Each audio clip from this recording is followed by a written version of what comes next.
So hello students, welcome back to our channel Vigyan Institute. हम आ चुके हैं अपने एक और न्यू वीडियो के साथ। और आज के हमारे इस वीडियो में जो है हम अगेन अपने एचएससी कॉमर्स का रिलेटेड ये जो है हमारा वीडियो है, इसके अंदर हम ओसीएम का ये जो सीरीज है ये चालू है और ओसीएम के हम सारे चैप्टर्स कवर कर रहे हैं। सो ऑलरेडी हमने चैप्टर 1 कवर कर लिया और आज के इस वीडियो में जो है हम चैप्टर 2 जो कि फंक्शंस ऑफ मैनेजमेंट है इसको कवर करने वाले हैं। और मैं आपको पूरी तरह से इन डेप्थ रिवीजन कराने वाला हूं कि फंक्शंस ऑफ मैनेजमेंट होता क्या है, क्या कहा जाता है फंक्शंस ऑफ मैनेजमेंट को, क्यों इंपॉर्टेंट है फंक्शंस ऑफ मैनेजमेंट। बेसिकली ये फंक्शंस ऑफ मैनेजमेंट एक क्या है, यानी फंक्शंस का मतलब क्या है। सबसे पहले मेरे को कोई बता सकता है कमेंट सेक्शन में, जरा कमेंट करके बताना। फंक्शंस का मतलब होता है काम, मैनेजमेंट का काम क्या है। फंक्शंस का मतलब ही होता है काम, यानी एक मैनेजमेंट अगर है तो उसका काम क्या है, क्या उसे करना होता है। सो बेसिकली यहाँ पे अगर फंक्शंस ऑफ मैनेजमेंट की बात की जाए तो एक मैनेजमेंट के टोटल 5 काम होते हैं: planning, organising, staffing, directing, coordinating, controlling. Planning का मतलब है चीजों को प्लान करना, ऑर्गेनाइजिंग का मतलब है चीजों को ऑर्गेनाइज करना प्रॉपरली, स्टाफिंग का मतलब है अपॉइंटमेंट करना यानी रिक्रूट करना, डायरेक्टिंग का मतलब है लोगों को समझाना कैसे काम करना है कैसे नहीं, कोऑर्डिनेशन का मतलब है कोऑर्डिनेट करवाना लोगों के बीच में, यानी जो एम्प्लॉयज है उनके बीच में कोऑर्डिनेट करना, और कंट्रोलिंग करना मतलब एंड में कंट्रोल करना कि सारी चीजें जैसे हमने प्लान की थी वैसे हो रही है या नहीं हो रही है। सो बेसिकली ये पूरे चैप्टर में भी आपको इन्हीं 5 चीजों के बारे में पढ़ना है। प्लानिंग की कुछ फीचर्स है, ऑर्गेनाइजिंग क्या होता है उसके कुछ फीचर्स, स्टाफिंग क्या होता है उसके कुछ फीचर्स, डायरेक्टिंग क्या होता है उसके कुछ फीचर्स, कोऑर्डिनेटिंग उसके कुछ फीचर्स और कंट्रोलिंग और उसके कुछ फीचर्स। सो बेसिकली ये हम पूरा कवर करने वाले हैं। ट्राई करूंगा मैं जितना कम से कम टाइम में हो सके पूरा का पूरा कवर कर दूं, बिकॉज ये एक रिविजनरी सीरीज है। तो रिविजनरी सीरीज में मैं आपको ट्राई करता हूं कि कम से कम टाइम में आपको करा सकूं, बिकॉज एक बार आपको एक्सप्लेनेशन मिल गया देन आप उस चीज को जो है लर्न करने में आपको वो चीजें बहुत ज्यादा आसान हो जाएगी। ओके, सो अगर आप चैनल पे पहली बार आए हो तो सब्सक्राइब कर लेना चैनल को। बाकी अगर आपको अच्छा लग रहा है वीडियो तो आपके ऊपर है, अगर आप लाइक करना चाहो तो करना, अदरवाइज अगर आपको खराब लग रहा है तो बिंदास, कोई जरूरत नहीं है लाइक करने की। ठीक है, आपके ऊपर है, अगर आपको अच्छा लग रहा है तो ठीक। ओके, चलो आ जाओ। सो स्टूडेंट्स हम आते हैं अपने इस चैप्टर के ऊपर। बेसिकली फंक्शंस ऑफ मैनेजमेंट का मतलब क्या है। फंक्शंस ऑफ मैनेजमेंट का मतलब है मैनेजमेंट व्हाट डज। ये देखो, management is what manager does, यानी मैनेजमेंट का मतलब क्या है। मैनेजमेंट वो चीज है जो कोई मैनेजर कोई काम करता है, उसी चीज को मैनेजमेंट कहा जाता है। So according to Henry Fayol, to manage is to forecast, to plan, to organise, to command and to control. Henry Fayol जो कि हमने फर्स्ट चैप्टर में देखा था कि हमारे फादर ऑफ मॉडर्न मैनेजमेंट है, उनके हिसाब से मैनेजमेंट का मतलब क्या है। मैनेजमेंट का मतलब है कि टू फोरकास्ट और टू प्लान, मतलब चीजों को फोरकास्ट करना, नहीं एक अंदाजा लगाना, एक प्लान करना उस बारे में, उस चीज को ऑर्गेनाइज करके रखना, उन चीजों को कमांड करना और एंड में उन चीजों को कंट्रोल करना जैसे हमने प्लान किया था। तो इसी चीज को जो है मैनेजमेंट कहा जाता है हेनरी फ्यूएल के हिसाब से। ठीक है, चलो आ जाते हैं हम प्लानिंग क्या होता है, प्लानिंग के बारे में देखते हैं। सो प्लानिंग क्या है। Basically planning is the basic function of management. कोई भी काम शुरू होने से पहले उस चीज की हम प्लानिंग करते हैं, तो इसी तरह से हम इसको कह सकते हैं प्लानिंग क्या है, एक मैनेजमेंट का बेसिक फंक्शन है। किसी भी चीज की शुरुआत जो है आपकी प्लानिंग से होती है। Every function of management is based on planning. Management का कोई भी फंक्शन हो वो किसके ऊपर बेस्ड होता है, यानी वो पूरी तरह से डिपेंड करता है प्लानिंग के ऊपर। It include deciding the things to be done in advance. Planning का मतलब क्या है, आप कौन सी चीजें फ्यूचर में करने वाले हो उसको आप क्या करते हो, एडवांस में डिसाइड करके रखते हो। प्लानिंग एक बहुत ही सोचा समझा, एक बहुत ही एक इंटेलेक्चुअल प्रोसेस है of logical thinking and rational decision making. आपको बहुत ही रैशनली, यानी बोलते हैं कि बिना बायस हुए, विदाउट बीइंग बायस आपको जो है चीजें डिसाइड करनी पड़ेगी। आपको अपना फायदा ना देखते हुए, ऑर्गेनाइजेशन का फायदा देखते हुए, और बहुत ही सोच समझ के, बहुत ही लॉजिकल थिंकिंग के साथ जो है आपको प्लान करना पड़ेगा चीजें। It focuses on organisational objectives and develop various courses of action. Basically आपका ऑर्गेनाइजेशन का मकसद क्या है, ऑर्गेनाइजेशन क्या करना चाहती है, अल्टीमेट गोल क्या है, अल्टीमेट एम क्या है, उस चीज को ध्यान में रख के आपको चीजें प्लान करनी पड़ती है। और अलग अलग क्या कोर्स ऑफ एक्शन मतलब क्या क्या काम आपको फ्यूचर में करना है वो चीजें आप डिसाइड करते हो। Designing a proper plan and implementing accordingly is the key of achieving the objective of the organisation. अगर आपको अपने ऑर्गेनाइजेशन के ऑब्जेक्टिव्स को अचीव करना है, आपको अपने मकसद को अगर हासिल करना है तो उसके लिए आपको प्लानिंग और उसका इंप्लीमेंटेशन बहुत ही अच्छी तरह से जो है करना पड़ेगा, तभी आप अपने डिजायर्ड गोल्स को अचीव कर पाओगे। Okay, in short planning is a detailed programme of future course of action. अगर शॉर्ट में बोला जाए तो प्लानिंग क्या है, एक डिटेल्ड प्रोग्राम ऑफ एक्शन, यानी एक प्रॉपरली प्लान किया गया चीजें हैं कि आपको फ्यूचर में क्या करना है, उसको आप एडवांस में प्लान करके रखते हो।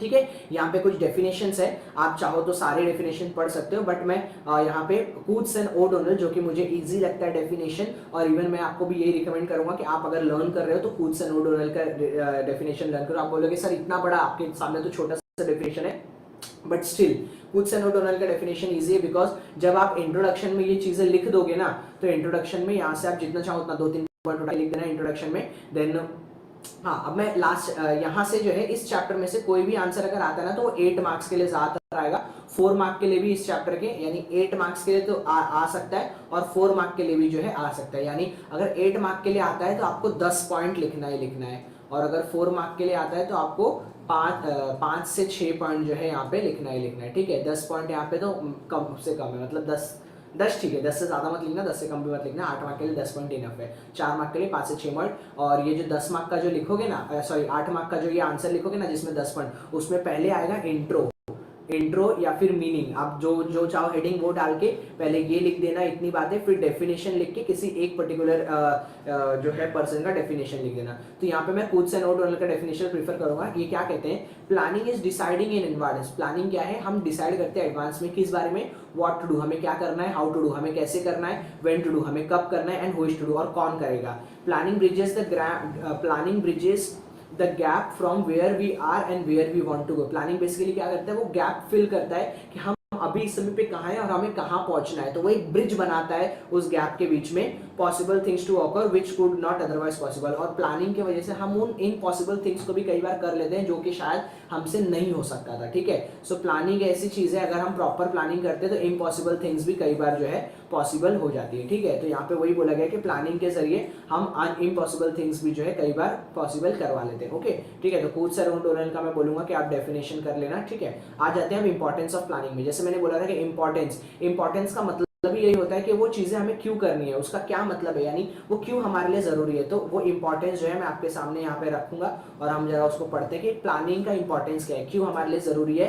तो क्यों जरूरी है, बिकॉज ये हमें क्या मदद करता है, helps to set clear objective. यानी हमें प्लानिंग के जरिए हमें ये समझ में आता है कि हमारे मकसद क्या है, हमारा ऑब्जेक्टिव क्या है। तो प्लानिंग क्या हमें समझाता है, हमारे ऑब्जेक्टिव से हमें रूबरू करवाता है प्लानिंग। तो प्लानिंग क्या है, planning is concern in setting objective, target, formulating plans to achieve them. Planning हमें क्या करता है, हमें ये समझाता है कि हमें हमारे क्या ऑब्जेक्टिव्स रखने हैं, हमारे टारगेट क्या है, हमें वो समझाता है, और उसके साथ साथ हमें उस हिसाब से प्लान कैसे करें हम चीजों को और हमें अचीव करने के लिए रास्ता दिखाता है। It helps managers to analyse the present condition of the organisation and on that basis identify the ways of attaining the desired position in future. यानी मैनेजर्स को कहीं ना कहीं हेल्प होती है कि उन्हें ये समझने में कि अभी हम ऑर्गेनाइजेशन हमारा जो है ऑर्गेनाइजेशन का करंट सिचुएशन क्या है, और उस करंट सिचुएशन के हिसाब से हम फ्यूचरिस्टिक प्लान जो है बना के उसके हिसाब से चलते हैं। अगर करंटली हम बहुत ज्यादा लॉसेस में चल रहे हैं, तो हम अगर ऐसा बिजनेस है बहुत ज्यादा लॉस चल रहा है, तो हम उस हिसाब से सोचते हैं कि हम किस तरह से क्या एफर्ट ले, या किस पर्टिकुलर जॉनर में या किस पर्टिकुलर फील्ड में हम प्रॉपर मेहनत करें या ज्यादा एफर्ट्स दें, जिससे कि हमारे बिजनेस जो है और ज्यादा बेटर हो सकता है। ठीक है, सो इस तरह से प्लानिंग हमें क्या करता है, हमें हमारे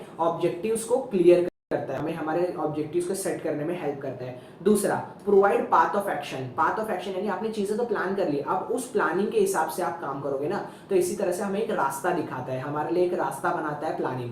तो प्लानिंग क्या करता है, इंश्योर करता है हमारे गोल्स और ऑब्जेक्टिव्स को क्लियरली, और हमें समझ में आता है, हमें गाइडेंस मिलता है कि हमें उन्हीं डायरेक्शन पे चलना है, ताकि हम राइट टाइम पे राइट चीजें करके सही तरीके से हम उस चीजों को हासिल करें। It helps the employees to know what organisation has to do and what they must do to achieve the goals. Plan अगर चीजें पहले से होगी तो हमें ये समझना है कि अच्छा हमें ये करना है, अब हमें ये करना है, यानी हमारा अल्टीमेट एम क्या है, हमारे अल्टीमेट एम के हिसाब से जो है हम अपने काम जो है करते। तो इस तरह से प्लानिंग हमें क्या करता है, हमारे लिए एक रास्ता बनाता है प्लानिंग। ठीक है, तीसरी चीज, प्लानिंग इंप्रूव्स परफॉर्मेंस। ऑब्वियस सी बात है, जैसे हमने प्लान किया है, अगर मान लो मेरा गोल ये है, तो अगर मैं वो गोल बोलते ना कि स्टेप बाय स्टेप हमें समझ में आता है कि क्या हम अपने गोल को अचीव कर रहे हैं कि नहीं कर रहे हैं। तो अगर हम प्लानिंग जो हमने की थी हमारे गोल को अचीव करने की, अगर हमें दिख रहा है कि हमसे वो गोल दूर जा रहा है, तो हम क्या करेंगे, अपने परफॉर्मेंस को इंप्रूव करने की कोशिश करेंगे। सो क्या होता है, it helps manager to improve future so managers को हेल्प होती है, क्या इससे हेल्प क्या होती है कि जो हमारे एम्प्लॉयज हैं उनके फ्यूचर परफॉर्मेंस को इंप्रूव करने में, by establishing objectives and selecting course of action. यानी बेसिकली किस तरह से एम्प्लॉय कैसे काम करवाना है, कैसे काम करवाना है, क्या करवाना है, क्या नहीं करवाना है, ये सारी चीजें मैनेजर को हेल्पफुल होती है। बिकॉज मैनेजर ने क्या किया, मैनेजर ने देख लिया कि ये एम्प्लॉयज में क्या क्षमता है क्या नहीं है, और फिर वो उस हिसाब से चीजों को प्लान करता है उस पर्टिकुलर एम्प्लॉय के लिए। और एट द एंड इससे क्या होता है, बेनिफिशियल फॉर द ऑर्गेनाइजेशन। इससे ऑर्गेनाइजेशन को ही बेनिफिट होता है। Planning leads to efficient working of the employee. जितना अच्छा हम प्लानिंग करेंगे उतना अच्छा हमारा एम्प्लॉय जो है एफिशिएंटली यानी अच्छी तरह से काम करेगा। और at the end proper planning से हमें क्या होगा, employee can work according to the timely guidelines. अगर मैंने उसको एक बोली है कि मेरे को इस इतने टाइम के अंदर मुझे ये काम कंप्लीट होकर चाहिए और मैंने उसको पहले से प्लान करके दिया कि देखो ऐसे करना है, ऐसे करना है, ऐसे करना है, ये चीज़ करनी है, वो चीज़ करनी है, तो वो उसके हिसाब से अकॉर्डिंगली काम करेगा और मुझे टाइम पे काम जो है सबमिट करेगा। This improvement is performance results into higher profitability of the organisation. At the end इससे किसको फायदा होगा, पूरे के पूरे ऑर्गेनाइजेशन को। ऑर्गेनाइजेशन की प्रॉफिटेबिलिटी जो है क्या होगी, बढ़ेगी। ओके, नेक्स्ट चीज minimises the risk. Minimises the risk मतलब अब देखो कोई चीज़ अगर पहले से प्लान है, तो अगर कोई चीज़ें पहले से प्लान है तो मेरे को उस चीज़ के बारे में ज़्यादा सोचना है। अगर मेरे को ज़्यादा सोचना नहीं, यानी मेरे को रिस्क फैक्टर कम है, मैंने चीज़ें पहले से प्लान करके रखी है, बस मेरे को अकॉर्डिंगली उस चीज़ को करते जाना है, ठीक है। तो हमें जो है रिस्क जो है हमारा कम से कम होता है। तो क्या बोला है देखो, planning is based on forecasting technique, यानी हम फ्यूचरिस्टिक चीज़ों को पहले से हम डिसाइड कर लेते हैं, अंदाजा लगा लेते हैं।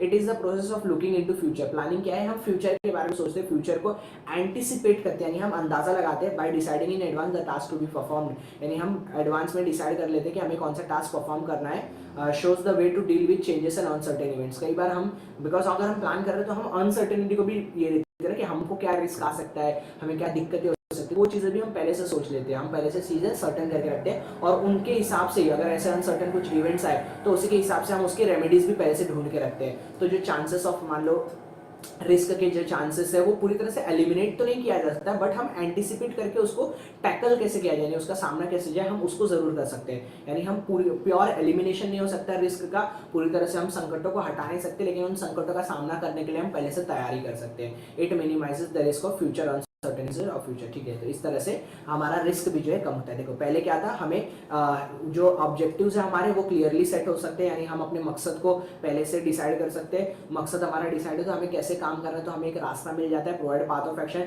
तीसरी चीज, अगर हम उस रास्ते पे सही ढंग से नहीं चल रहे तो हम अपने परफॉर्मेंस को इंप्रूव करेंगे। चौथी चीज, हमें पहले से पता है कि उन रास्तों पे क्या दिक्कतें आने वाली है, तो हम अपने रिस्क को क्या करेंगे, मिनिमाइज करेंगे। और अगर हमें दिख रहा है कि अगर हम अच्छी तरह से मतलब अगर हम सही रास्ते से चल रहे हैं तो हम क्या करेंगे, प्लानिंग से हमारा जो यूटिलाइजेशन ऑफ रिसोर्सेस है, यानी जो भी चीज़ें मान लो मैन पावर है, मटेरियल है, तो उसको हम क्या करेंगे, मैक्सिमम से मैक्सिमम अच्छे से अच्छी तरह से क्या करेंगे, यूटिलाइज करेंगे, यानी मैक्सिमम यूटिलाइजेशन ऑफ रिसोर्सेज। यानी अगर ऑर्गेनाइजेशन क्या करेगी, पहले से प्लान कर लेगी कितना खर्चा लगने वाला है, कितनी अवेलेबिलिटी ऑफ रिसोर्सेज है, कौन से रिसोर्सेज को कहाँ यूज़ करना है, किस एक्टिविटीज़ में डालना है, तो इस तरह से जो है हायर एफिशिएंसी और बेटर रिजल्ट्स हम ला सकते हैं और अवॉइड कर सकते हैं क्या, हम वेस्टेज को हम अवॉइड कर सकते हैं। यानी कि हमारा जो खराब होएगा या रॉ मटेरियल वेस्ट होगा ना, हम उन वेस्टेज को कंट्रोल कर सकते हैं। और हम पहले से ही जो है प्लान करके, अगर मेरे को पहले से ही रास्ता पता है कि ये रास्ते पे जाना है तो मैं यहाँ वहाँ भटकूंगा नहीं, तो मेरा क्या होगा, एनर्जी वेस्ट नहीं होगा, तो मैं उस पर्टिकुलर रास्ते पे चलूंगा, तो इससे क्या होगा, मेरा ऑप्टिमम यूटिलाइजेशन ऑफ रिसोर्सेज होगा। Okay, planning helps in decision making. अगर मैंने पहले से ही कोई प्लान करके रखे तो मेरे को क्या होगा, भी डिसीजन लेने से पहले मुझे ज़्यादा नहीं सोचना पड़ेगा। क्यों? क्योंकि मुझे पहले से पता है कि ये पर्टिकुलर टाइम पे मुझे ये डिसीजन लेना पड़ेगा।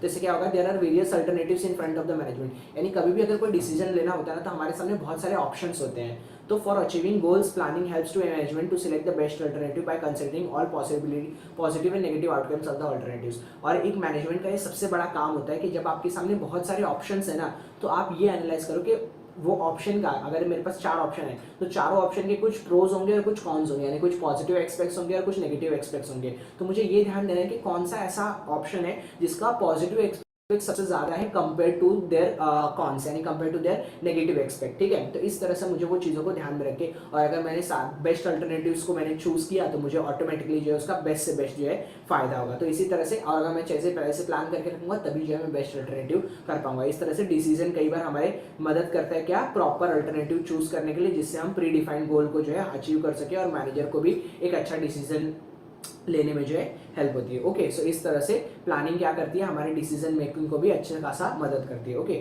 Useful in setting standards for controlling. देखो कई बार अगर हमने पहले से प्लान करके रखा है कि मुझे इस हद तक की चीज़ें चाहिए, तो मैं जब कंट्रोलिंग करूंगा तो मतलब जब चीज़ें हो रही है, जब मुझे सिर्फ ध्यान देना है कि सारा काम हो रहा है, बस मुझे कंट्रोल करना है, तो जब मुझे सिर्फ कंट्रोल करना है तो मैंने ऑलरेडी प्लान करके रखा ही हुआ है ना कि मुझे इस हद तक बेस्ट से बेस्ट रिजल्ट इस हद तक तो चाहिए ही चाहिए। जैसे मैंने पहले से प्लान करके 90% चाहिए, मेरे स्टूडेंट्स मान लो 200-300 स्टूडेंट्स अभी पढ़ रहे हैं, 200-300 10th के बैच में स्टूडेंट सब लोग सारे के सारे पढ़ रहे हैं, तो मुझे क्या है, मैंने साल भर पढ़ा दिया है। अब मैंने जब साल भर पढ़ा दिया तो मुझे क्या करना है, बस मुझे देखना है कि वो लोग सही ढंग से पढ़ रहे हैं कि नहीं, मुझे उनसे पढ़वा के लेना है। यानी मैंने एक स्टैंडर्ड फिक्स कर दिया, मुझे 90 अबाव कम से कम 50 से 60 दिन चाहिए। 50 से 60 दिन अगर मुझे 90 अबाव चाहिए तो मैं क्या करूँगा, मुझे बस उनसे पढ़ा के लेना है। यानी मैंने पढ़ा दिया है, अब उनसे मुझे निकलवा के लेना है। तो मुझे बस क्या करना पड़ेगा, एक कंट्रोलिंग के लिए मैंने पहले से स्टैंडर्ड सेट कर लिया था, ठीक है। तो इस तरह से यूजफुल होता है ये क्या, कंट्रोलिंग करने के लिए, ठीक है। नेक्स्ट देखो, facilitates coordination of all activities. Obvious सी चीज है, अगर मुझे पहले से प्लान है कि मुझे कौन सा काम कहाँ करवाना है, कौन से डिपार्टमेंट में कितने लोगों को रखना है,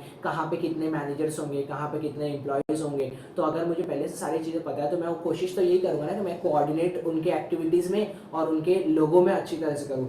बिकॉज ऐसा ना हो कि परचेज पहले हो रहा है, सेल एक साल बाद हो रहा है, तो ऐसी चीज़ नहीं होनी चाहिए। अगर मान लो मैंने यहाँ से रॉ मटेरियल परचेज किया तो फटाफट यहाँ पे क्या बोलते हैं, जो प्रोडक्शन वर्क है, प्रोडक्शन वर्क में फटाफट रॉ मटेरियल पहुंच जाना चाहिए। जैसे यहाँ पे प्रोडक्शन तैयार हुआ, फटाफट वो प्रोडक्शन जो है वहाँ पे सेल्स डिपार्टमेंट के पास जाना चाहिए। सेल्स डिपार्टमेंट के पास जैसे ही पहुंचा, फटाफट सेल्स डिपार्टमेंट उसको बेचनी चाहिए। जैसे ही मेरा ऑर्डर, मान लो किसी ने मुझे मेरा कोई प्रोडक्ट सेल हुआ तो फटाफट जो डिस्ट्रीब्यूशन डिपार्टमेंट है वो फटाफट वहाँ से गोडाउन से सामान उठा के उसको फटाफट जो है डिस्ट्रीब्यूट करके यानी उस कंज्यूमर तक पहुँचाना है। तो बेसिकली क्या हुआ, मैंने इनके बीच में क्या लाया, कोऑर्डिनेशन लाया। और वो कोऑर्डिनेशन तभी हो पाएगा जब मैं पहले से प्लान करके रखूँगा। अगर मैंने प्लान नहीं किया है, पता चल रहा है मेरे को कब का सेल ऑर्डर आया है, मेरा अभी तक प्रोडक्शन नहीं हुआ, तो ये क्या हो चुका है, इसमें मिसकम्युनिकेशन होगा। अगर मिसकम्युनिकेशन होगा तो ऑर्गेनाइजेशन अच्छी तरह से नहीं चलेगी। बिकॉज अगर एक मान लो एक बंदे ने ऑर्डर किया है कोई सामान और उसका 1 महीना हो गया अभी तक ऑर्डर पहुंचे नहीं, तो क्या आपको लगता है वापस से वो आपको ऑर्डर देगा अपने मतलब जो भी सामान चाहिए उसको वापस वो आपको अप्रोच करेगा ऑर्डर के लिए? कभी नहीं करेगा। इसके लिए कोऑर्डिनेशन प्रॉपर होगा तभी कंपनी या बिजनेस आगे बढ़ पाएगा, ठीक है। चलो next one, facilitate other functions of management. Obvious सी बात है, बिकॉज हर फंक्शंस ऑफ मैनेजमेंट जो है ना वो किसके ऊपर बेस्ड होता है, प्लानिंग के ऊपर। इसीलिए दूसरे फंक्शंस ऑफ मैनेजमेंट को करता है, फैसिलिटेट करता है। फैसिलिटेट करने का मतलब होता है मदद करता है, ठीक है। तो कैसे मदद करता है, देखो क्या बोला है यहाँ पे, every organisation functions towards achieving goals and goal is set at the planning stage. यानी हर ऑर्गेनाइजेशन का जो फंक्शन है ना वो किस लिए काम करता है, अपने गोल्स को अचीव करने में। और जो गोल्स को अचीव जो गोल्स होते हैं वो प्लानिंग स्टेज पे क्या होते हैं, सेट कर दिए जाते हैं। Unless the plan is ready, other functions of management such as organisation staffing can not be undertaken, thus planning facilitate all other functions of management. जब तक आप प्लानिंग नहीं करोगे ना तब तक कोई बाकी फंक्शंस ऑफ मैनेजमेंट वर्क कर ही नहीं सकता है। तो जब तक प्लानिंग नहीं होगी तब तक कोई दूसरा फंक्शन काम का नहीं है। इसीलिए प्लानिंग जो है बाकी फंक्शंस ऑफ मैनेजमेंट में क्या करता है, फैसिलिटेट करता है, यानी मदद करता है, उनको आगे बढ़ाता है। Next, promote innovative ideas. अब देखो प्लानिंग क्या है, एक बेसिक फंक्शन ऑफ मैनेजमेंट है। ये हेल्प करता है डिसीजन मेकिंग में, जिससे क्या होता है, प्रमोशन और बहुत सारे इनोवेटिव आइडिया आते हैं। क्रिटिकल थिंकिंग यानी बहुत ज़्यादा सोचने के बाद ऐसे न्यू इनोवेटिव आइडिया आते हैं। बिकॉज प्लानिंग जब आप कर रहे हो तो आप बहुत ज़्यादा सोचोगे ही सोचोगे। जब आप बहुत ज़्यादा सोचोगे तो नए नए आइडियाज़ आएंगे। जब नए नए आइडियाज़ आएंगे तो आप उनके ऊपर सोच के सोचोगे कि इसके कुछ फायदे या नहीं है। तो इस तरह से इनोवेटिवनेस बढ़ती है, यानी बोलते हैं कि इनोवेटिव एक नयापन जो है ऑर्गेनाइजेशन में आता है। तो इस तरह से प्लानिंग जो है इनोवेटिव आइडियाज़ को भी बहुत ज़्यादा जो है प्रमोट करता है, ठीक है। और अगर मैं बात करूँ तो प्लानिंग जो है हमारी लाइफ की हर पार्ट में हेल्प होती है। यानी अगर मैं बड़े से बड़े ऑर्गेनाइजेशन चलाने की बात करूं या एक स्कूल की एक छोटी सी पिकनिक ही क्यों नहीं ऑर्गेनाइज करने की बात करूं, स्कूल के पिकनिक को ऑर्गेनाइज करने से लेके बड़े से बड़ा बिजनेस चलाने में हर चीज़ में प्लानिंग लगती है। सो प्लानिंग बहुत ज़्यादा जो है इंपॉर्टेंट है, ठीक है। तो इस तरह से प्लानिंग जो है हमारे ऑर्गेनाइजेशन हो या पर्सनल लाइफ हो हर जगह पे इंपॉर्टेंट है। इस तरह से प्लानिंग के बारे में बताया गया था, ये उसका एक डेफिनेशन आपके सामने रखा गया है और उसके 10 इंपॉर्टेंट क्यों जरूरी है वो उसका इंपॉर्टेंस के उससे रिलेटेड 10 पॉइंट आपके सामने जो है रखे गए। तो आपको ये 10 के 10 पॉइंट करने हैं बिकॉज ये 8 मार्क के लिए आ सकता है, ओके, ठीक है। चलो now we have to discuss on organizing. What is organizing? So organizing is the second function of management. Second function of management. जब आपने प्लानिंग एक बार कर ली ना तो अब मैनेजमेंट का दूसरा काम क्या है, चीज़ों को ऑर्गेनाइज करना। मतलब मैंने चीज़ें पहले से प्लान कर ली, अब मैं चीज़ों को क्या करूँगा, ऑर्गेनाइज करूँगा। तो सेकंड फंक्शन ऑफ मैनेजमेंट क्या है, ऑर्गेनाइजिंग। देखो ऑर्गेनाइजिंग को मैं यहाँ पे सिंपल वर्ड में अगर मैं डिफाइन करूँ तो इसको मैं कहूँगा the synchronisation and combination of workforce, physical, financial, information resources are established in the process of organising. Organising में क्या किया जाता है, हम चीज़ों को एक साथ लाते हैं। कौन सी चीज़ों को एक साथ लाते हैं, कॉम्बिनेशन लाते हैं हम एक साथ। किन चीज़ों को कॉम्बिनेशन एक साथ लाते हैं, हम वर्कफोर्स लाते हैं यानी लोगों को लाते हैं, हम फिजिकल यानी सामान लाते हैं जो रॉ मटेरियल चाहिए, पैसे लाते हैं, हम इंफॉर्मेशन रिसोर्सेज लाते हैं, मतलब जो जरूरी है या इन्फॉर्मेशन, यानी सारी चीज़ों को जब हम एक साथ जब तक लाएंगे नहीं तब तक हम कैसे करेंगे। मान लो मैंने प्लान कर लिया कि हाँ मुझे फैक्ट्री खोलना है, फैक्ट्री खोलने के बाद मुझे लाइट लाना पड़ेगा, मुझे मशीन्स लानी पड़ेंगी, मुझे वर्कर्स का जरूरत पड़ेगा, ये चीज़ें वो चीज़ें ऐसे करके दुनिया भर की चीज़ें। तो वो सारी चीज़ें जो है मैं क्या कौन से स्टेज में करता हूँ, मैं अपने प्लानिंग स्टेज के अंदर जो है मैं ये सारी चीज़ें जो है करता हूँ। ठीक है, तो आ जाओ प्लानिंग का भी एक हम लोग डेफिनेशन देख लेते हैं। तो मोनी एंड रेली का जो है मैं कभी प्लानिंग का डेफिनेशन बोलता हूँ कि आप लर्न करो। देखो बहुत सिंपल सा है कि मोनी एंड रेली क्या कहते हैं कि planning organising is the form of every human association for the attainment of a common purpose. Organising क्या है, हर ह्यूमन बीइंग का एक फॉर्म है क्या करने का, एसोसिएट होने का। एसोसिएट होने का मतलब जुड़ने का, किस लिए जुड़ने का, for the attainment of a common purpose, क्योंकि हमें कोई एक पर्टिकुलर कॉमन पर्पस जो है क्या करना है, अटेन करना है, नहीं हासिल करना है। तो ऑर्गेनाइजेशन क्या है, is a form of every human association, her human के एसोसिएट होना यानी जुड़ना बहुत ज्यादा जरूरी है। किस लिए, ताकि हम जो है क्या कर सके, अपने जो कॉमन पर्पस है उसको क्या कर सके, अटेन कर सके मतलब हासिल कर सके। ठीक है, तो इस चीज को क्या कहा जाता है, ठीक है, इस चीज को क्या कहा जाता है, ऑर्गेनाइजिंग जो है कहा जाता है। आ जाओ ऑर्गेनाइजिंग के भी कुछ देख लेंगे, इंपॉर्टेंस ऑफ ऑर्गेनाइजिंग क्या है। चलो आ जाओ, तो इंपॉर्टेंस ऑफ ऑर्गेनाइजिंग सबसे पहला point, facilitate administration as well as operation. देखो अगर आपने चीजें सही तरह से ऑर्गेनाइज कर देना तो आपका एडमिनिस्ट्रेशन मतलब जो आपको बोलते हैं ना, जो ऑफिस वर्क जो है वो ऑफिस वर्क प्रॉपरली चलेगा, और उसके साथ साथ जो आपका काम है ऑपरेशन मतलब जो ऑन ग्राउंड वर्क है ना वो भी बहुत अच्छी तरह से चलेगा। जाओ थोड़ा पढ़ लेते हैं। Organising process leads to identify and to group the activities, यानी ऑर्गेनाइजिंग प्रोसेस हमें क्या करता है, हमें मतलब ये आइडेंटिफाई करने में मदद करता है कि हमें कौन सा काम कैसे करवाना है, किससे करवाना है, और हमारे एक्टिविटीज को ग्रुप करने में यानी हमें एक लाइन से करने में, सीक्वेंसिंग में डालने में हेल्प करता है।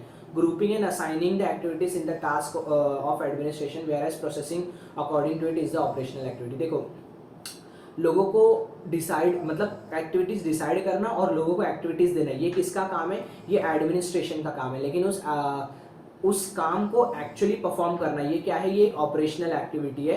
Thus organising facilitate administration as well as operation, और इसी वजह से ऑर्गेनाइजिंग जो है दोनों को हेल्प करती है। किन दोनों को, ये जो है एडमिनिस्ट्रेशन को भी हेल्प करती है, बिकॉज सारी जगह चीज़ें जब तक एक जगह पे आएगी नहीं तब तक मैं उसको अच्छी तरह से कर नहीं पाऊंगा, और ऑपरेशन को भी हेल्प जो है करती है, बिकॉज जब तक ऑर्गेनाइजिंग नहीं जब तक एडमिनिस्ट्रेशन डिसाइड नहीं करेगा तब तक उसको ऑन ग्राउंड हम परफॉर्म कैसे करेंगे।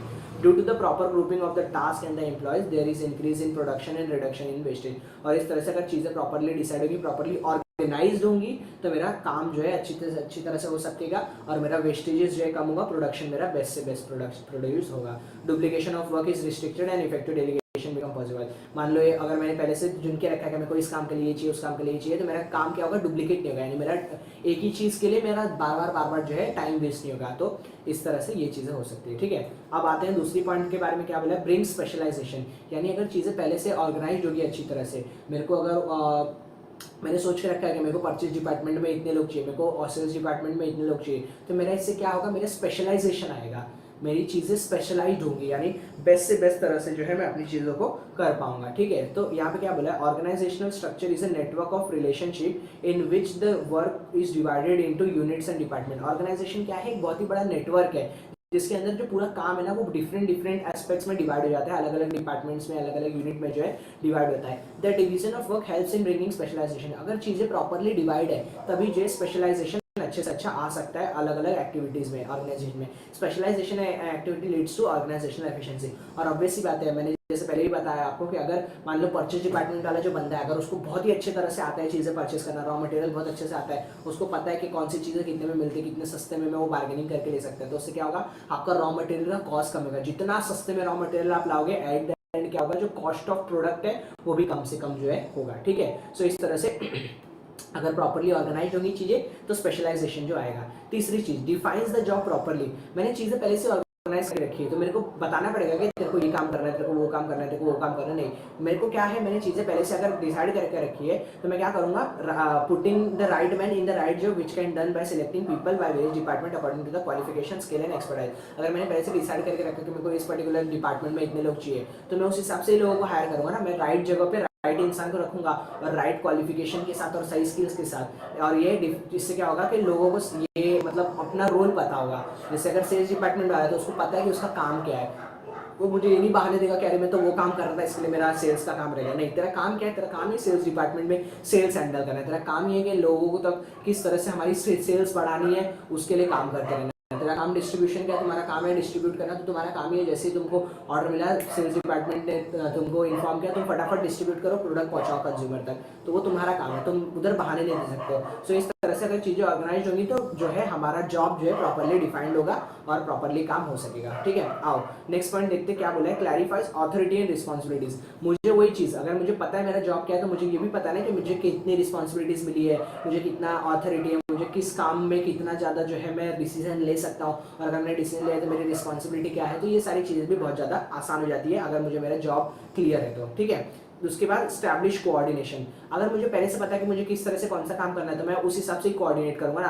परचेज डिपार्टमेंट वाला बंदा डिस्ट्रीब्यूशन से तो कोऑर्डिनेट करेगा नहीं, बराबर सही बोल रहा हूँ ना। परचेज डिपार्टमेंट वाला बंदा किससे कोऑर्डिनेट करेगा, परचेज वाला बंदा प्रोडक्शन से करेगा, प्रोडक्शन वाला बंदा किससे कोऑर्डिनेट करेगा, सेल्स से, सेल्स वाला बंदा किससे कोऑर्डिनेट करेगा, किससे, सेल्स वाला बंदा किससे कोऑर्डिनेट करेगा, डिस्ट्रीब्यूटर से। डिस्ट्रीब्यूटर और परचेजर का कोई रिलेशन है परचेज डिपार्टमेंट और डिस्ट्रीब्यूशन डिपार्टमेंट का? ऑब्वियसली नहीं, बिकॉज के बीच में कोई कोऑर्डिनेशन कुछ बनता ही नहीं है, तुकी नहीं बन रहा है। तो इस तरह से अगर चीजें प्रॉपर्ली ऑर्गेनाइज होंगी ना तो कोऑर्डिनेशन ऑटोमेटिकली जो है डेवलप हो जाएगा। तो इस तरह से कोऑर्डिनेशन डेवलप होने में भी बहुत ज्यादा हेल्प करता है। Helps for effective administration. मैंने चीजें पहले से ही ऑर्गेनाइज करके रखी है, मैंने हर डिपार्टमेंट में, हर डिफरेंट पोजीशन पे, डिफरेंट डिपार्टमेंट में, डिफरेंट एक्टिविटीज के लिए सबको क्लियरली जो है डिफाइन करके है किसको क्या काम करना है। तो मुझे क्या एज एडमिनिस्ट्रेशन, एडमिनिस्ट्रेशन का मतलब है जो मैं ऑफिस पूरा चला रहा हूँ, तो मुझे ध्यान देना है कि सारे काम सही ढंग से हो रहे हैं कि नहीं हो रहे। तो मुझे क्या रोज रोज जाके देखना पड़ेगा क्या कि कौन सा काम कौन कर रहा है, कोई काम कर रहा है कि नहीं कर रहा है। क्यों, मुझे नहीं देखना पड़ेगा, मुझे ये सब करने की जरूरत नहीं। क्यों, क्योंकि मैंने पहले एक हायरार्की डेवलप करके रखी है, मैंने पहले ये चीजें ऑर्गेनाइज करके रखी है। एक बार अगर मैंने चीजें पहले से ऑर्गेनाइज करके रखी, देन मुझे क्या सिर्फ और सिर्फ बस एक देखना है कि काम बस देखना है मुझे क्या चीजें हो रही है नहीं हो रही, क्योंकि मैंने सही जगह पे सही इंसान को लगाया है विद राइट अथॉरिटीज और रिस्पॉन्सिबिलिटीज के साथ, और वो उसका काम है कि उसको प्रॉपरली जो है उन अथॉरिटीज को करना है। और इससे क्या होगा, अगर ये चीजें प्रॉपरली होते रहेंगी, अगर मेरा चीजें ऑर्गेनाइज है तो क्या होगा, मेरा एडमिनिस्ट्रेशन जो है बहुत इफेक्टिवली अच्छी तरह से जो है चलेगा। ठीक है, चलो नेक्स्ट देखो, helpful for growth and diversification. Obvious सी बात है, अगर लोगों को पहले से पता है कि मुझे क्या काम करना है क्या नहीं करना है तो वो अपने काम को बेस्ट तरह से करेंगे। अगर अपने काम को बेस्ट तरह से करेंगे तो यानी अच्छे से अच्छा काम करेंगे तो इफेक्टिवनेस आएगा, इफेक्टिवनेस आएगा तो चीजों में स्पेशलाइजेशन होगा, स्पेशलाइजेशन होगा तो प्रोडक्ट की क्वालिटी अच्छी होगी, प्रोडक्ट की क्वालिटी अच्छी होगी तो मार्केट में सेल्स बढ़ेगा, सेल्स अच्छा बढ़ेगा तो एट द एंड प्रोडक्ट का जो है ऑटोमेटिकली ग्रोथ ही होगा। ठीक है, तो इस तरह से अगर चीजें ऑर्गेनाइज होंगी तो ओवरऑल जो है ग्रोथ और डाइवर्सिफिकेशन जो है दोनों हमारा कंपनी का होते जाएगा। ठीक है, उसके बाद आते हैं क्रिएट सेंस ऑफ सिक्योरिटी। अगर मेरे एम्प्लॉयज को पहले से पता है कि उनको कितने साल के लिए रखा गया है, क्या काम के लिए रखा गया है, तो कहीं ना कहीं उनको ये डर लगेगा क्या कि मेरे को कभी भी निकाल सकते हैं या कुछ भी कर सकते हैं मेरे साथ। नहीं, क्योंकि मैंने उनकी जॉब्स को क्या रखा है, मैंने उनकी जॉब्स की क्लैरिटी रखी है, उनको मैंने बता दिया कि क्या उनके पावर है, उनको मैंने एक मेंटल सेटिस्फैक्शन दे दिया है। इससे क्या होगा, उनके अंदर सेंस ऑफ सिक्योरिटी क्रिएट होगी कि हाँ मुझे यहाँ से कभी भी कोई भी आसानी से नहीं निकाल सकता है, क्योंकि मैंने उनकी जॉब पोजीशन को क्लियरली बताया कि उनका जॉब पोजीशन क्या है, क्या काम करना है, उनकी रिस्पॉन्सिबिलिटीज क्या है क्या नहीं है, वो सारी चीज़ें उनको पहले से पता है। अगर वो सारी चीज़ें उनको पता है तो उस हिसाब से वो काम करेंगे, उस हिसाब से वो प्रॉपरली जो है मेहनत करेंगे अपने को बढ़ाने के लिए और ऑर्गेनाइजेशन को बड़ा करने के लिए। ठीक है, ओके चलो आते हैं नेक्स्ट पॉइंट के ऊपर। नेक्स्ट पॉइंट क्या बोला है, नेक्स्ट पॉइंट बोला है स्कोप फॉर इनोवेशन। इनोवेशन का स्कोप होना, यानी देखो मेरे को पहले से पता है कि मेरे को R&D डिपार्टमेंट में रखा हुआ है। R&D डिपार्टमेंट यानी मेरा काम ही क्या है, रिसर्च और डेवलपमेंट करना। तो मैं उससे क्या करूंगा, मैं टोटल हर वक्त में क्या करता रहूंगा, इनोवेटिव कुछ ना कुछ आइडियाज लाते रहूंगा। तो मेरे को इससे क्या होगा, मैं इनोवेशन करूंगा तो एट द एंड क्या होगा, उससे कंपनी को बेनिफिट होगा। तो organizing function clears the roles and activities to be perform. Organizing हमें ये क्लियर करता है कि हमें क्या काम करना है, कैसे करना है। Employees can work by using their new ideas. अगर मेरे को पहले से पता है कि मेरे को यही काम करना है तो मैं क्या करूंगा, नए आइडियाज का मैं कोशिश करूंगा कि उसमें नए नए आइडियाज डाल के उस काम को और आसान तरह से कैसे करूं। बिकॉज मेरे को पता है कि मेरे को इतना ही काम, अगर मेरे को पता है कि मेरे को इस घड़े में जितना काम दिया है मुझे इतना ही काम करना है, तो मैं क्या करूंगा, मेरे को बस ये वर्क फिनिश करना है ना। तो ये वर्क फिनिश करने के लिए मैं क्या सोचूंगा, मुझे कौन सा ऐसा तरीका मिले कि कम से कम टाइम में मेरा पूरा का पूरा काम हो सके। तो मैं उसके लिए न्यू न्यू आइडियाज लाऊंगा, इनोवेटिवनेस लाऊंगा, तो वो इनोवेटिवनेस क्रिएट होगी। यही चीज के बारे में यहाँ पे बताया गया है। ठीक है, सो इससे इनोवेटिव आइडियाज आएंगे, नए नए तरीके आते जाएंगे और जो है आपका इनोवेशन का स्कोप जो है ज्यादा बेटर हो पाएगा। ओके चलो next point, scope in optimum utilisation of resources. Obvious सी बात है, अगर चीजें पहले से हर तरह से सारी चीजें ऑर्गेनाइज्ड है, सबको पता है कि ऑर्गेनाइज्ड है, तो होने वाला है क्या कि कभी ऐसा हो गया कि गोडाउन में सामान पड़ा हुआ है और इधर प्रोडक्शन शुरू हो गया है और मतलब परचेजर ने परचेज डिपार्टमेंट ने खरीद के रख दिया और इधर गोडाउन तक पहुंचा ही नहीं, सॉरी गोडाउन में पड़ा हुआ है और यहाँ पे फैक्ट्री तक पहुंचा ही नहीं, और ये बंदा प्रोडक्शन डिपार्टमेंट वाला मशीन चालू कर दिया और देख रहा है तो अरे यहाँ तो सामान ही नहीं है, तो 5-6 घंटा लग गया रॉ मटेरियल यहाँ लाने में, तब तक 5-6 घंटे तक मशीन चल ही रहा है, उसका क्या बोलते ना प्रोडक्शन टाइम वेस्ट हुआ, 5-6 घंटे का सैलरी उन लोग को एक्स्ट्रा मिला, 5-6 घंटे तक लाइट बिल जला, ऐसा करके ओवरहेड कॉस्ट बढ़ गया, जिसकी वजह से eight the and unit cost के ऊपर इफेक्ट पड़ेगा। ठीक है, सो इस तरह से ये आपके ऑर्गेनाइजिंग के जो है डिफरेंट इंपॉर्टेंस थे। यहाँ पे ऑर्गेनाइजिंग क्या होता है मैंने आपको ये बताया, और ऑर्गेनाइजिंग की क्या इंपॉर्टेंस है, क्या क्या चीज़ें हैं, वो सारी चीज़ जो है मैंने आपके सामने रखी। तो यहाँ पे अगेन मैं बोलूँगा ऑर्गेनाइजिंग जब आपको आएगा तो मीनिंग में बस इतना लिख देना, ये 2 लाइन प्रॉपरली ऐसा मेंशन कर देना, मीनिंग या इंट्रोडक्शन जो आप चाहो, देन उसके बाद मोनी एंड रैली का जो है आप डेफिनेशन लिख देना, डेफिनेशन में ये काफ़ी है। देन इंपॉर्टेंस में अगेन 10 के 10 पॉइंट लर्न करना, 4 मार्क के लिए, अगर ये आंसर 4 मार्क के लिए आता है तो 5 से 6 पॉइंट आप लिख देना, और अगर 8 मार्क के लिए आता है तो 10 के 10 पॉइंट जो है आपको पूरे जो है मेंशन करने पड़ेंगे। ठीक है, ओके ओके। चलो अब आते हैं हमारे नेक्स्ट जो है फंक्शंस ऑफ मैनेजमेंट के ऊपर। जो नेक्स्ट हमारा फंक्शन ऑफ मैनेजमेंट जो कि थर्ड फंक्शंस ऑफ मैनेजमेंट है, वो थर्ड फंक्शन ऑफ मैनेजमेंट क्या है, स्टाफिंग। अब स्टाफिंग का मतलब क्या होता है, अपॉइंट करना, लोगों को रिक्रूट करना, लोगों का अपॉइंटमेंट लेना, उनके बाद उनका अपॉइंटमेंट करके उनको किस पर्टिकुलर जॉब के लिए रख रहे हो ये बताना, फिर उनका सैलरी फिक्स करना, रेम्युनरेशन डिसाइड करना, ये सारी चीज़ें जो है बेसिकली क्या होती है, स्टाफिंग होती है। तो मैंने एक बार अगर प्लान कर ली, प्लान करने के बाद मैंने चीज़ें ऑर्गेनाइज कर ली, अब ऑर्गेनाइज करने के बाद मेरे को एट दैट अब क्या चाहिए, लोग चाहिए मेरे को। मैंने सारा सामान ला दिया, सारा रॉ मटेरियल ला दिया, सारा फैक्ट्री ला दिया, सब कुछ ला के रख दिया, पूरा फैक्ट्री मैंने ऑर्गेनाइज कर दिया। अब मुझे उस फैक्ट्री में काम करने के लिए लोग चाहिए। अब लोग चाहिए तो ऐसे ही तो रोड पे पड़े हुए तो लोग मिलेंगे नहीं, मुझे उसके लिए स्टाफ की जरूरत है। स्टाफ के लिए मुझे क्या करना पड़ेगा, मुझे प्रॉपर इंटरव्यूज लेके लोगों को वहाँ पे ये करना पड़ेगा। तो देखो क्या बोला है, staffing is the function of executing according to plan and organization structure. जैसा हमने प्लान किया था उसके हिसाब से चलने को स्टाफिंग कहा जाता है। It is the process of attracting, recruiting, selecting, placing, appraising, remunerating, developing and retaining the best workforce. जो हमारी कंपनी के लिए जो बेस्ट वर्कफोर्स होंगे उनको रिक्रूट करना, उनको अट्रैक्ट करना कंपनी की तरफ, उनको सिलेक्ट करना, उनको प्लेस करना, किस डिपार्टमेंट में डालना है, उनको अप्रेज करना मतलब उनकी सैलरी समय के साथ साथ बढ़ाते रहना, उनको रेम्यूनरेट करना यानी उनको सैलरी देते रहना, उनको डेवलप करना, उनकी स्किल्स को डेवलप करना, उसके साथ साथ उनको रिटेन करना। बिकॉज आपको सिर्फ और सिर्फ स्टाफिंग में यही जरूरी नहीं है कि आपने बस एम्प्लॉयज़ को ला दिया, एम्प्लॉयज़ को लंबे समय तक रुका के भी रखना कंपनी में, ये बहुत इंपॉर्टेंट है। बिकॉज हर साल थोड़ी ना आप रिक्रूट करते रहोगे। मान लो एक पर्टिकुलर एम्प्लॉयज़ है, आपने पूरा 6 महीने लिया उसको सिखाने में, 6 महीने बाद वो सीख के चली गया, फिर 6 महीने आप नए एम्प्लॉय को मंगाओगे, फिर 6 महीने उसको सिखाओगे, फिर 6 महीने वेस्ट करोगे, ऐसे तो जिंदगी भर सिखाते ही रह जाओगे। सो इसके लिए रिटेन करना एम्प्लॉयज़ को बहुत ज़्यादा ज़रूरी है, और जो बेस्ट वर्कफोर्स है उसको तो बहुत ही इंपॉर्टेंट है। ठीक है, overall growth and success of every venture is based on the appropriateness of staffing function. Obvious सी बात है, किसी भी फंक्शन का, किसी भी ऑर्गेनाइजेशन का ग्रोथ किसके ऊपर डिपेंड होता है, टोटली उसके स्टाफ के ऊपर, कि उस कंपनी में कितने अच्छे स्टाफ है, कितने बेटर स्टाफ है, इसी के ऊपर डिपेंड करता है कि वो कंपनी कितना अच्छा जो है डेवलप करेगी, कितना अच्छा आगे बढ़ेगी। ठीक है, चलो अब आता हूँ मैं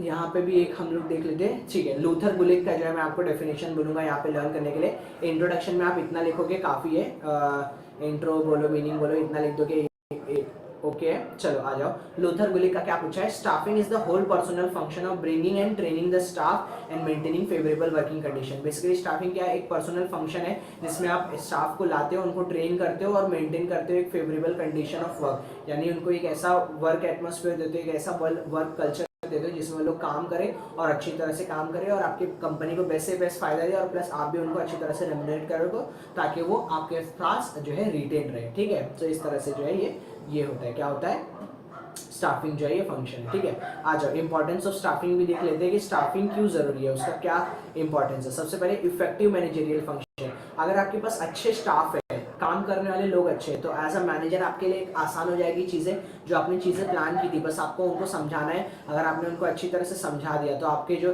कॉम्पिटेंट वर्क फोर्स यानी जो काबिल वर्क फोर्स है वो अपना काम इफेक्टिवली और अच्छी तरह से कर पाएंगे, भले वो प्रोडक्शन का हो, सेल्स का हो, फाइनेंस का हो, किसी भी हो, और उसका आउटकम जो है वो बेस्ट से बेस्ट आ पाएगा। ठीक है, सो इस तरह से अगर अच्छा से अच्छा स्टाफ होगा तो आपका मैनेजरियल फंक्शन जो है अच्छा हो पाएगा। ठीक है, नेक्स्ट देखो, leads to effective utilization of human resources. ठीक है, अगर आपका स्टाफ अच्छा होगा तो जो आप अगर मान लो उनको जो पैसे पे कर मान लो 10,000 रुपया आप एक हफ्ते का पे कर रहे हो, तो 10,000 रुपया अगर आप एक हफ्ते का पे कर रहे हो ना, तो इससे क्या हो रहा है, आप अपने ह्यूमन रिसोर्सेज का बेस्ट, ह्यूमन रिसोर्सेज है, मैं उन स्टाफ का बोल रहा हूँ, स्टाफ का बेस्ट यूटिलाइज कर रहे हो। 10,000 रुपया पे करके आप मान लो 1 लाख का जो है गुड्स बना रहे हो। अगर आप 10,000 पे करके एक एम्प्लॉय को 1 लाख का गुड एक हफ्ते में बना रहे हो, तो इससे क्या हो रहा है, आपको दिख रहा है ना कि आपका ह्यूमन रिसोर्सेज का बेस्ट से बेस्ट यूटिलाइजेशन हो रहा है। तो इससे क्या होगा, अगर ह्यूमन रिसोर्सेज का बेस्ट यूटिलाइजेशन होगा तो एट द एंड आपका जो है यूटिलाइजेशन ऑफ इम्प्रूवमेंट जो है, परफॉर्मेंस बढ़ जाएगा और ऑर्गेनाइजेशन का जो है प्रोग्रेस होगा। क्योंकि आप और प्रॉपर केयर आपको ये ध्यान देना पड़ेगा, अगर आपको ये चाहिए कि ह्यूमन रिसोर्सेज का बेस्ट यूटिलाइजेशन हो, तो आपको किस वक्त पे अच्छे से अच्छा ध्यान देना पड़ेगा, जब आप रिक्रूट कर रहे हो, सिलेक्ट कर रहे हो, प्लेसमेंट दे रहे हो, रेम्यूनरेशन दे रहे हो, उसको ट्रेनिंग दे रहे हो, डेवलपमेंट दे रहे हो, ये सारी चीज जब आप कर रहे हो ना, तब आपको ये चीजों के बारे में ध्यान रखना पड़ेगा, मतलब इन स्टेज पे ध्यान रखना पड़ेगा कि आपको जो है उसका अच्छे से अच्छा यूसेज लेना है। ठीक है, आओ उसके बाद आते हैं, लिखते हैं नेक्स्ट पॉइंट क्या बोला है, build cordial relationship. Cordial relationship का मतलब क्या होता है, एक अच्छा healthy atmosphere, healthy relationship maintain बनाना, किसके बीच में, all levels of employ. All levels of employ मतलब middle level employ, lower level employ, higher level employ in the organisation. Because organisation में भले अगर 1000 लोग काम कर रहे हैं ना, तो वो 1000 के 1000 लोग ऑर्गेनाइजेशन के लिए इंपॉर्टेंट है। अगर नहीं होते तो हम 1000 लोग को कभी जॉब पे रखते नहीं, तो 1000 के 1000 लोग इंपॉर्टेंट है। और अगर एक स्मूथ ह्यूमन रिलेशन बनेगा ना, तो एक अच्छा कम्युनिकेशन हमें डेवलप करना पड़ेगा उसके लिए। अगर अच्छा कम्युनिकेशन डेवलप होगा तो कोऑर्डिनेशन के बीच में अच्छा होगा, कोऑर्डिनेशन अगर अच्छा होगा ना, तो मैनेजर के लिए भी हेल्पफुल होगा चीजें अच्छे तरह से करने में, और एट द एंड इसका फायदा किसको होगा, ऑर्गेनाइजेशन को। बिकॉज अगर सब लोग मिलजुल के काम करेंगे तो अच्छी तरह से काम होगा, रिलेशन अच्छा मेंटेन होगा, कोऑर्डिनेशन अच्छा होगा, तो सारे काम आसानी से होते जाएंगे, कोई अपने काम से भागेगा नहीं। ओके ठीक है, चलो आओ फोर्थ पॉइंट क्या बोला है, helps human resource development. Obvious ही बात है, अगर मेरे पास अच्छा ह्यूमन रिसोर्स होगा तो मैं उसके डेवलपमेंट के ऊपर भी खर्चा करूंगा, और अच्छे से अच्छा जो है मैं अपना ह्यूमन रिसोर्स डेवलप कर लूंगा, जिससे क्या होगा, मुझे स्किल्ड और एकदम एक्सपीरियंस जो है एम्प्लॉय मेरे हो जाएंगे, और वो एक मेरे बिजनेस के असेट हो जाएंगे। और मेरे बिजनेस के असेट अगर है कोई चीज, तो जैसे आपको भी पता है असेट्स लॉन्ग टर्म के लिए होते हैं, लॉन्ग टर्म हम उसका जो है फायदा लेते हैं। तो अगर मेरे लिए वो पर्टिकुलर एम्प्लॉयज मेरे बिजनेस के अगर असेट बन गए, यानी मेरे को वो लॉन्ग टर्म बेनिफिट देंगे, तो इसके लिए मैं उन्हें जो है एनकरेज करूंगा, उनको स्मूथ फंक्शनिंग, उनके मैनेजरियल एस्पेक्ट्स को, सारी चीजों को मैं अच्छे से अच्छा जो है करूंगा, उनको अच्छा रेम्यूनरेट करूंगा। ठीक है, चलो आओ नेक्स्ट पॉइंट क्या बोला है, just a second, helps in effective use of technology and other resources. अगर मैंने अच्छा वर्कफोर्स हायर किया है, अच्छा वर्कफोर्स है मेरा, तो उनको टेक्नोलॉजी का यूसेज बहुत अच्छी तरह से करने आता होगा, कौन सी टेक्नोलॉजी कैसे यूज करनी है, क्या करना है क्या नहीं करना है, उनको वो सारी चीज़ों के बारे में पता होगा।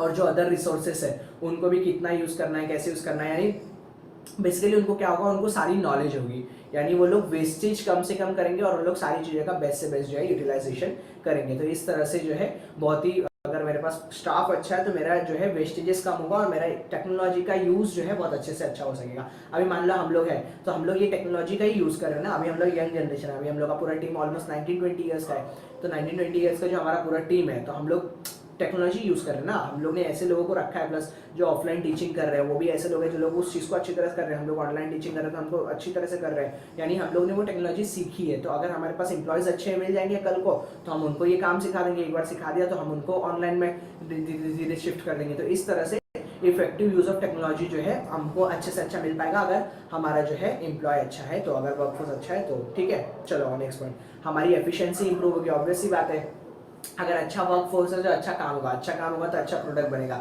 अच्छा प्रोडक्ट बनेगा तो अच्छे तरह से जो है हमारी क्या बोलते हैं डेवलपमेंट होगा, कंपनी का भी डेवलपमेंट होगा और प्लस उसका भी डेवलपमेंट होगा एम्प्लॉय का। 7th पॉइंट क्या है, लॉन्ग टर्म इफेक्ट। अगर अच्छे स्टाफ होंगे तो वो लॉन्ग टर्म के लिए रहेंगे, ऐसा तो नहीं कि मैंने 1-2 साल के लिए हायर किया और मैं फिर बोलूंगा कि ठीक है जाओ और मेरा काम हो गया, नहीं। ऑब्वियस सी बात है, अगर मेरे पास अच्छे स्टाफ है तो मैं क्या करूंगा, अगर क्योंकि गोइंग कंसर्न होता है कंपनी का मेन एम क्या होता है, गोइंग कंसर्न। गोइंग कंसर्न का मतलब क्या है, गोइंग कंसर्न का मतलब ये कि कभी बंद नहीं होगी, हमेशा चलती रहेंगी। तो अगर मेरा ऐसा एम है कि कभी बंद नहीं होगी और हमेशा चलती रहेगी, तो मेरे पास ऐसे एम्प्लॉय भी तो मुझे चाहिए कि जो 50-50 60 साल तक अगर मेरी कंपनी चल रही है तो एटलीस्ट इतने साल तक मेरे पास सर्विस करे, जिससे क्या होगा, मेरे कंपनी को ही बेनिफिट होगा एट द एंड। तो इसलिए जो है अगर अच्छा एम्प्लॉय रहेगा तो उसका लॉन्ग टर्म इफेक्ट होगा, बिकॉज मैं क्वालिफाइड एफिशिएंट स्किल अच्छे जो है वर्कर्स ढूंढ के लाऊंगा, अच्छे एम्प्लॉय ढूंढ के लाऊंगा, जिससे कि मुझे जो है खुद को बेनिफिट हो। ओके, उनका इसेंशियल कंट्रीब्यूशन, ऑब्वियस सी बात है, अच्छे एम्प्लॉयज अच्छा कंट्रीब्यूशन, अच्छा रेम्यूनरेशन, उनका ग्रोथ, तो लॉन्ग टर्म वो लोग रहेंगे, और लॉन्ग टर्म रहेंगे तो ओवरऑल कंपनी को बेनिफिट होगा। The contribution of the staff to in their future roles is taken into account in staffing function. Obviously बात है, मैं ये सोच के ही लेता हूँ किसी भी स्टाफ को अपनी कंपनी में कि मुझे इससे फ्यूचर में बेनिफिट होगा कि नहीं होगा। मैं कभी भी ऐसे सोच के नहीं लेता हूँ कि मुझे 4 महीने के लिए चाहिए, 4 महीने मुझे सोचना है, नहीं। हम कभी भी फ्यूचरिस्टिक सोचते हैं, कभी भी किसी को भी अगर हमें अपॉइंट करना है तो हम ये सोच के चलते कि आज से 5 साल 10 साल के लिए मुझे मेरे इसके मतलब इसका मेरी कंपनी में आने से मेरी कंपनी को क्या बेनिफिट होगा, ये सारी चीजें जो है हम लोग सोच के चलते हैं, इसलिए उसका कंट्रीब्यूशन जो है बहुत ज्यादा जरूरी होता है। Okay, next, provide job satisfaction. तो अगर employ can be motivated through financial and non financial intensive, अगर मैं एम्प्लॉय को अच्छे से अच्छा पैसा दूं या अच्छे से अच्छा ट्रेनिंग दूं या उसे पार्टीज में मिलाऊं या जो भी चीजें उनके लिए एक्स्ट्रा करिकुलर एक्टिविटीज ऑर्गेनाइज करवाऊं, तो इससे क्या होगा, एम्प्लॉय मोटिवेटेड फील करेगा, एम्प्लॉय सेटिस्फाइड फील करेगा। अगर एडुकेट जितना उसे चाहिए उतना रेम्युनरेशन दो तो वो जॉब सेटिस्फैक्शन उसे फील होगा, उस मोरल एम्प्लॉय का जो है बूस्ट होगा। और ट्रेनिंग और development programmes, fair remuneration, job security, ये कुछ ऐसे फैक्टर है जिससे कि वो जो है क्या होता है, जो एम्प्लॉय है उसे क्या मिलता है, जॉब सेटिस्फैक्शन जो है मिलता है, यानी वो संतुष्ट होता है अपनी जॉब से। ओके, उसके बाद नेक्स्ट पॉइंट क्या बोला है, मेंटेन्स हार्मोनी। मेंटेन्स हार्मोनी का मतलब है एक गुड रिलेशन मेंटेन करना एम्प्लॉय और ऑर्गेनाइजेशन के बीच में, बिकॉज जितना अच्छा रिलेशन मेंटेन होगा उतना अच्छा जो है बेनिफिट होगा। ठीक है, सो इस तरह से एम्प्लॉय और ऑर्गेनाइजेशन के बीच में जो एक अच्छा एक अच्छा रिलेशन जो है मेंटेन हुआ। तो इस तरह से हमारा स्टाफिंग फंक्शन है। और मैं कभी भी अगर अपने एक एम्प्लॉय को अपने कंपनी में रखूंगा तो मैं ये सोच समझ के रखूंगा कि इससे मेरे कंपनी को फायदा होगा कि नहीं होगा। अगर नहीं होगा तो मैं कभी उस स्टाफ को अपनी कंपनी में रखूंगा ही नहीं। और मैं भी देखूंगा कि इसके आने की वजह से मेरा वर्क कल्चर तो खराब नहीं होगा ना। तो ये सारी चीजें सोच समझ के कोई भी इंसान किसी को अपॉइंट करता है। Okay, so hope so students आपको ये चीजें समझ में आई होंगी। मैं फिलहाल के लिए ये वीडियो यही वाइंड अप कर रहा हूँ। इसके अंदर हमने अपने 3 जो है फंक्शंस ऑफ मैनेजमेंट देख लिए। पहला हमने प्लानिंग देखा है, दूसरा हमने ऑर्गेनाइजिंग देखा है और तीसरा हमने स्टाफिंग देखा है। बाकी 3 फंक्शंस ऑफ मैनेजमेंट में अपने नेक्स्ट वीडियो में पार्ट 2 में लेके आ जाऊंगा। वहां पे मैं आपको बाकी 3 फंक्शंस ऑफ मैनेजमेंट जो है अच्छी तरह से एक्सप्लेन कर दूंगा। Okay, thank you so much everyone. अगर आपको वीडियो अच्छा लगा हो तो लाइक कर देना, नहीं अच्छा लगा हो कोई बात नहीं। अगर चैनल पे नए हो तो सब्सक्राइब करो, बेल नोटिफिकेशन दबा दो, आपको ऐसी और वीडियोस मिलती रहेंगी। ओके, ठीक है। और science, commerce, school section up to 10 हर चीज़ से रिलेटेड चैनल पे वीडियोस है। सब चीज़ें हमारे ऑफलाइन सेंटर्स भी है, उसके भी रिलेटेड आपको डिस्क्रिप्शन में सब इन्फॉर्मेशन मिल जाएगा। Okay, so thank you so much everyone for watching this video. Thank you so much.